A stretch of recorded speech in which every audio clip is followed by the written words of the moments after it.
So we know that ISIS is trying to infiltrate people into the United States, taking advantage of our immigration system.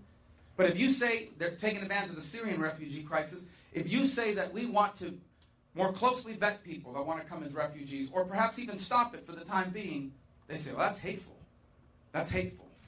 You have a president in a world where ISIS is beheading people, crucifying people, taking women as hostages and slaves. We have a president that says, no, global warming is the most significant crisis we face in the 21st century. You have, in a world that's become so dangerous, you have military cuts in America that are going to leave us with the oldest and the smallest Navy we've had in 100 years. The oldest and the smallest Air Force we have ever had.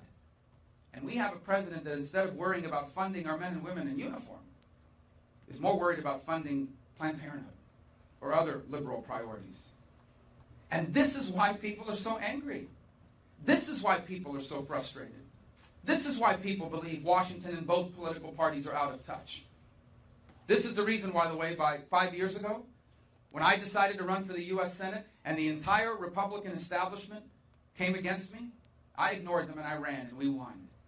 And this is why earlier this year, when I decided to run for president, and again, the entire Republican establishment came to me and said, no, it's not your turn. You need to wait. Wait in line. I ignored them too. Wait for what?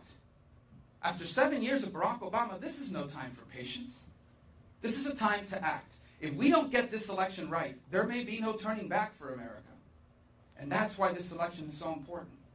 That's why I'm running for president. That's why I'm here today, to hopefully convince you to support me in my candidacy and caucus for me in 33 days.